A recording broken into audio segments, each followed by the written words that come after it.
Very good, excellent actually, because my first visit to Istanbul, and I just found the weather, the place excellent, beautiful place. I was expecting it to be colder, but this weather is excellent.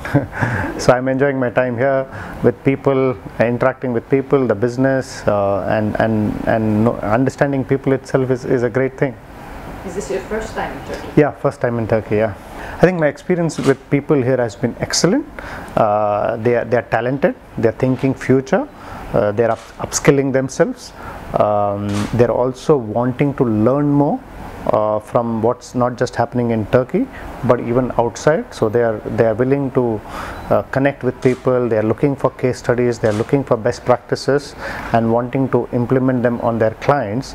And from whatever I have seen on the work that they are doing on clients, I would rate it very high. I would rate it as few of the best works that we have seen across the region. And I've actually told them that I'll take some of these case studies and probably use it as a learning for my other markets. Yeah, so Wavemaker, as you know, is a company which has been merged by Maxis and MEC. I think one of the key reasons for merging these two companies is that we take the best of both worlds. So MEC's had a best strategic product in the Group M world. Maxis was a very entrepreneurial local set of clients. When we merged it, we probably found that the best of talent is coming together. The best of thinking and execution is coming together, and therefore Wavemaker has been set up as a great example in our group as a future-facing agency. So if you look at our vision or our purpose, we are defining ourselves as future makers, and the reason why it's obvious, right? Because everybody today is talking about what does a future-facing agency look like, and from the definition of that, you can see that if you look at the vision of Wavemaker, it's talking about media, it's talking about content, it's talking about technology, how we can integrate all of this together for growing the client's business. So if I look at this vision, it's extremely inspiring. It's extremely future facing, of focusing on how we can grow clients' business on the back of the new technology which is coming in and the old learnings that we have. I think that's the key going forward. And if I look at how we have defined our culture, we have called it PACED, which is passionate, agile, collaborative, entrepreneurial, and focusing on diversity. I think it's an excellent culture that we are building up, where we are using the inherent human strength of people's passion in the business, the collaboration that we can bring on table. I mean, as you know, today's business, no one person is an expert, and increasingly we have figured that out, that the amount of media fragmentation which is happening, the amount of specialisms which has come in, if we don't collaborate with our own set of people, within our group, with the larger set of environment that we have, we won't have a future facing agency. So this to me inspires a lot going forward to work in a Wavemaker, and obviously it's backed by the strength of Group M. It's backed by the strength of capabilities that Group M is building in a particular market, and our success, a lot of our success depends on the success of Group M capabilities. So that's something I would be saying is the ideals in which Wavemaker is being formed. In fact, if you look at one of the things that we are focusing on as we set up Wavemaker is extreme focus on our client's business. So that's the first change that we are bringing in, which is, we always have been focused. It's not as if we are not focused, but what we are now trying to drive in is what are the tools or product that we can bring on the table which can actually talk about the client growth. And when I say that, I mean, if I want to grow a client's business, I need to understand their brand's consumers better. So we have launched Momentum, which is done over 35 plus countries, around 400,000 sample size, which actually is talking about consumer insights across the entire purchase journey. Now, whether it's on the priming stage, whether it's on the active stage, whether it's on the trigger level, or when there is purchase happening, at each stages of these, consumers behave differently, have different set of insights, and that allows us to understand our marketing activities better and target, based on where in the purchase journey you are, and therefore increasing marketing effectiveness. So that's an excellent study. We have actually seen that a lot of clients are actually now interested in that product, and when we meet clients are actually giving us feedback that we want to actually have that product in our business. How soon can you do it? So that's a very encouraging sign, because purchase journey is something that the world has been talking about. We are helping that convert it into planning and convert into our thinking. That's one. The second is we have launched a planning process called rapid growth planning, and if you just use the word growth, I think it's extremely focused on growing clients' business, and we have now launched that across all the markets that we have. We are training our people on how to think growth for our business, for our clients' business, and how do you drive that growth across media, content, technology, all the platforms that we are talking about, so that we can integrate that together and deliver it for our clients. So these are two of the big changes that we have brought on our focus on clients. Additional to that, there are a lot of other tools and techniques that we are launching in our product now, whether it's in the area of performance, whether it's in the area of e-com, whether it's in the area of content, and each of these spheres we are actually investing in people and product and our way of thinking, so that we can help deliver growth for our clients. So that's something that is the second focus, which is extremely focused on our product. The third thing is actually we continue to deliver our best effectiveness for our clients, and that we are trying to do it by combining the strength of Group M and our agency strength, bringing this together to deliver that. We make sure that we are offering our best prices, we are making sure our best capabilities of our learnings across cross-category learnings, across our platforms, like we have a proprietary platform called M Platform, how we are bringing all of this together, which is a Group M capability, which is available to clients so that they can deliver the best for our clients. I think these are the big changes that we are making as a group, as an agency, so that we focus on the growth of clients. A very interesting question. It's a hot topic, right? It's a hot topic of saying there are so much changes that is happening across the world, across our business models, across the technology world, across the way we target our consumers and address them. There's a humongous topic for last 1.5 years and maybe more in the last 6 months, right? So I would address it in probably 2-3 ways. Let me explain that. I think when there is so much uncertainty, when there is so much change, I see that as an opportunity, and that's probably we see people ready for that challenge, because when there is so much uncertainty, we feel that clients and us needs to work together to evolve a solution and cut through the chaos so that we can help, we can grow, and that's where we think we are required for the business. So I feel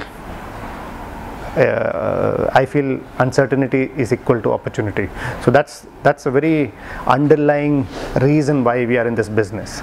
The second thing is we spoke about the big challenges. Sorry, let me say that again. You asked me about the media challenges, right? So I think if I start defining what are my key challenges for my client's business, okay, let me put that in three buckets. Clients today want precision targeting. So from a mass communication that you used to address through mass media, they want to have one-on-one communication with their consumer, as close as one-on-one consumer, right? So clients want precision targeting. The second biggest challenge in media today is personalization. So earlier we used to have one 30-second communication or creative, and we used to put that across the various all consumers or all segments. Today, for example, I want to address content to you separately, I want to address content to another person separately, because that's where our personalization starts coming in. That's where the effectiveness starts coming in, because you may be a adventure specialist or a racing or stuff like that. Another person may be a more family man sitting back, enjoying family time. I may addressing you differently. So that's the other challenge. So how do I communicate with my consumers in a very customized and personalized way? The third part is, according to me, I think the scale is the challenge. I think increasingly we figure when if you start getting into precision, you start getting into personalization, then the scale becomes a toughness, right? Because obviously you're going one-on-one. How much can you do one-on-one? How many can you do? How can you replicate that across a larger set of my consumers? So these, if I define the client problem of all the personalization and scale, I think now if you start looking at the vision that we have formed, we are trying to form the precision through our media objective.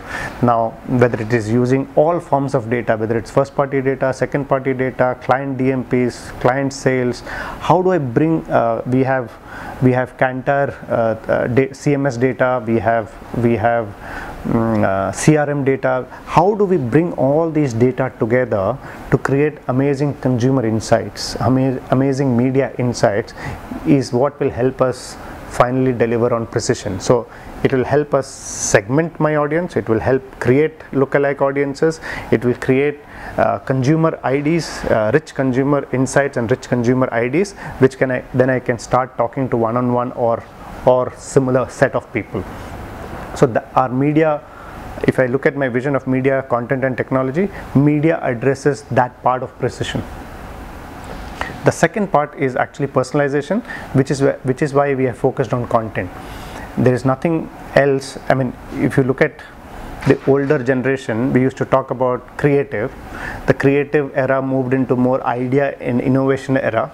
Now we have moved into a content era, which is encompassing everything that we do, right? Content is a very encompassing word. So we are not sticking to saying we are talking about 30-second creatives, or we are talking about one ad word. We are not talking about one sort of innovation. We are talking about every way we can start talking about communication, whether it's on AdWords, whether it's on SEO, whether it's on performance, whether it's on television, whether it's on radio. How do I start personalizing my content in a way that I can reach my consumer or talk to my consumer better? So that's the whole focus of our content part, so that we can have more personalized ways of communicating with our target audience. I mean, at the end of the day, content is platform neutral. Now, if I have a strong insight and if I have a strong based on which I can create a strong activation platform, we can activate it across multiple platforms. I mean, digital is today the buzzword, but what stops us from activating it on radio? What stops us from activating it on out of home, on experience zones, on television? So it's, to me, we are platform neutral. Digital helps us target it better on a one-on-one basis, that which is the first objective of precision. Digital gives us the traces that it leaves behind. So once you consume something, I have a record of we have consumed, therefore I can retarget, I can create lookalikes, I can see conversion, and so I can create a better conversion and a funnel of how you are converting into my purchase. Whereas the traditional media may not give you as much of leave behind of how you are interacting and how you are consuming, may not have that much of effectiveness, right? But both mediums work. We know both mediums have built brands over centuries, right? So it's not as if both mediums don't work. Our job is to remain platform neutral, make sure what works for you, and make sure that you get more from your marketing investments. So that's our job. And a lot of this artistic brain and the human brain starts coming in the second stage, which is the personalization, because that's where your creativity, your customization skill, your smartness, you can be a smarter planner than I am, or I can be a smarter planner than somebody else, and that's where the people start making a whole lot of difference in the business. The first one is more about data. The second one is more about the people, what they bring on table, and the third one is about scale, and that's where we need technology. So if you look at Google, Facebook, or Amazon, or Alibaba, or Lazada, or any of these, why are they able to address more number of people, because they have technology which can address it in a press of a button or in an easy way. We have our proprietary platform called M platform, which we talk about consumer IDs. We talk about activating segmented audiences, targeted one-on-one consumers and stuff like that. We have Zaxis, which is our proprietary media inventory on digital. So we have our own proprietary mediums also to counter, give you a better choice and better return on investment. And that's where the scale comes in. So can I have precision targeting addressed in a personalized way, but gives you enough scale to talk to your consumers, which can help you grow. I think Wavemaker has clearly identified, if I look at the 3 client challenges, how do I address it going forward? And that's the beauty of our vision going forward. We are clearly articulating what my client challenges are, and therefore designing everything else in our system to address that challenge. I think the biggest change that we have observed over the recent years on consumer behavior, first one is the multi-screen. So earlier we always used to talk about individual platforms, and even when we talk consumer consumption, or even when we talk about media planning, we were talking about television, radio, mobile, digital, SEO, search. Today so silos are broken. So people are multitasking, people interact in multiple platforms for the same content. So you may be watching news on television, then you immediately go onto the internet, and immediately you are tweeting, and immediately you are getting some social interaction with your friends. So these are all opportunities that we can now get into brand advertising. So I think consumer is broken the silos of the medium wise silos, and for us the biggest implication is multi-screen planning. So we have to be absolutely conscious of saying, how do I become platform neutral or medium neutral, and make sure that when I look at my investment across, what gives me better opportunity for return, and what's the cheapest way of achieving it, rather than doing one plan at a time. So that's the big change that we have seen. I think the second biggest change is the attention span, consumer attention span. I think we always knew that it's coming down, but it's almost come down to negligible seconds, right? So if you don't get them in your first message, you probably have lost them. And increasingly it has 2 implications. One, it increases your ability to personalize and talk about your content in a very interesting way. And it also means that you shouldn't if it's not working, cut your losses faster, because a bad advertising, spending more money on bad advertising is not going to work for you, or pushing more messages to the same consumer is not going to give you increased return. So how do I talk about interesting way of engaging with my consumer and keep that interest going is a big trick that we are seeing. The third big change, according to me, is brand loyalty is a passive. We always focused on building loyal consumers, and I think with the information world, with so much awareness and very less scope of differentiation in products, consumer will shift. It's always the marketing objectives now need to change into saying, keep recruiting, keep flirting with your consumers, keep attracting them, rather than it's more the treat your consumer like a girlfriend, not your wife. So you get what I'm saying? So you have to keep that flirting and the romance and the dinners and dines going on with your consumer, versus taking it for granted. It's there, it's my loyal consumer. Nobody's going to stay loyal for long, because there is so much information, there is so much choices, less patience, speed of change is so rapid, and product differentiation is so low. You can be distinct, you can show your proposition in a much better relevance to me, but you're not going to be too different from your in product value. So I think that's the third big change that we have seen in the consumer. Brand loyalty, less focus more on brand recruiting new consumers than trying to create brand loyalty.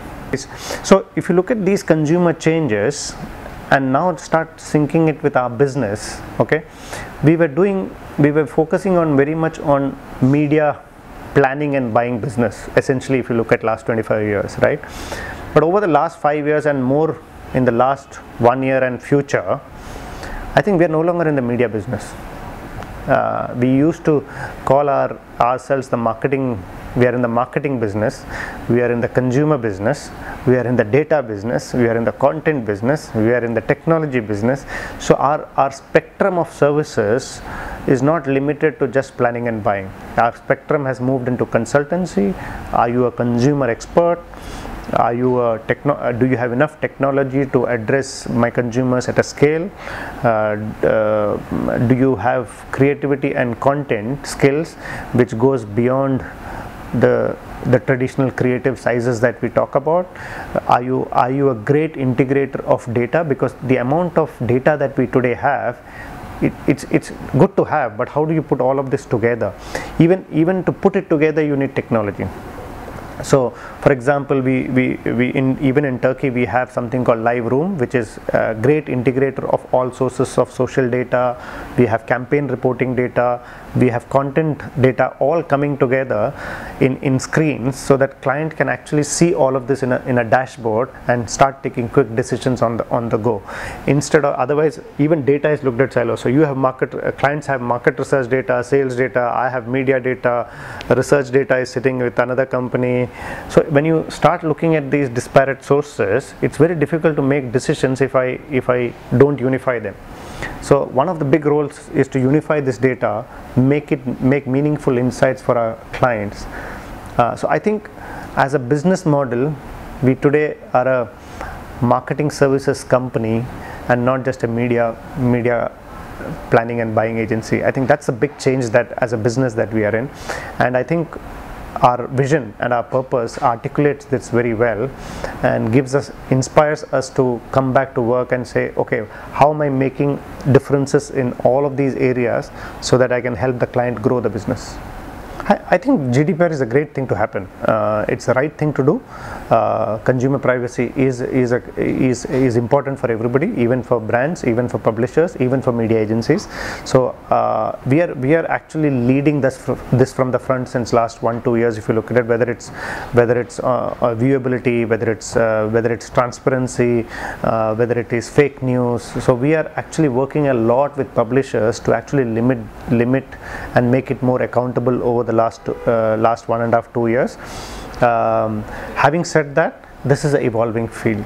Every company worth the salt wants data to understand our consumers better. Now, where do you draw the line between understanding and probably intruding privacy is something which is an evolving field. So I would welcome GDPR in its full go, because it protects consumer the first way, so that there is no misuse. What happens is, out of 100 cases, if one person misuses it, okay, that's the watch out. It's not about 99 other people who are using it in a constructive way. It's about that one possibility of misuse. I mean, the Facebook Cambridge Analytica is a classic case of a possible misuse of data. We don't know the reality what happened. None of us would know who is at, or is that a mistake. That's a different case. But it's the fear of a possibility that I can use that data in a very motivated way, then target them one-on-one with fake videos or fake targeting, and that's the worry. And nowhere in advertising, if you look at it, we do a personalized one in your name or you specifically. We look at profiles, we look at interest areas, we look at your social chats, more to look at what are your interest areas and we look at addressing those interest areas rather than bombarding you with 10 other messages which are not relevant for you. I mean, one of the US studies, I read it on eMarketer, consumers are finding actually the ads are more relevant for them. today compared to 2 years back or 5 years back. So the fact that artificial intelligence or data is being used in the right way is actually helping consumers and advertisers to interact in a much better way than the traditional way of bombardment of 100 messages and hoping that you will react one day. So I think in a way it's a great step forward. It helps address the misuse of data. It holds everybody accountable of how you interact with your consumers and where to draw the line between addressing for their interests versus addressing their privacy. I think if I were to put one word of vision into the future, it is performance marketing. I mean, increasingly every part of our business, every stakeholder is putting money on this buck of saying increase accountability, increase performance, because money is getting tighter, and nobody is expecting huge growth, huge variations in growth. So it's going to be a reasonable steady state growth. Your challenge for differentiation is very hard. Distinctiveness is possible, but differentiation is very tough, and therefore every money that is being spent by the client, people will want to know how is it performing, how is it bringing me outcomes, how is it growing my business. Otherwise it's better not to spend the money. So zero-based budgeting or performance, these are all stuff that is going to change the way we work in the next 2 to 3 years. Today everybody is discussing about it as concepts, and some companies have taken the initial steps of changing the way they have worked, but it will be the mantra for majority of our clients and our business to talk about this going forward. And one interesting thing is, and this is something that we have been focusing across Wavemaker. Everybody knows what to do, everybody talks the right things, but we are trying to now focus on how can we deliver it. And what is critical for our clients is, concepts are good, can you help me deliver? And a lot of our management time is going into how can we deliver on what we are saying versus saying all the right things. Let me put it, if you ask me what are the future skills that a person should have for addressing all the various environmental changes, economic changes, cultural nuances which are happening around our societies today, I think psychology is, a person should have psychological skills to understand human behavior, why they behave the way they behave. I think economics and commerce is going to be a big subject, which is understanding economic correlations between what's happening in the world and how change is happening at a rapid pace is very important for all of us to make sure that we maneuver that change, we bridge that gap between what's happening yesterday and what's happening today. And the third bit is understanding your power of understanding and deciphering data. I think these 3 or 4 skills is absolutely important as we go into the future. People who can't combine the skill sets of psychology, economics, and the commerce and data will be found lacking as we go forward, because all of these are changing in different ways. If you look at the economic power between, there is a eastern big country like China, there's a western big company like US, that you can see the economic challenges that they're putting forth, and the entire world is changing every day depending on what interaction is going between the two. If you look at a lot of what we are grappling with in terms of understanding our people, it's more than the data, it's actually the understanding why people behave the way they behave. Because if you don't understand that, how much of our data is not going to solve the problem that you want to, how do you address them, right?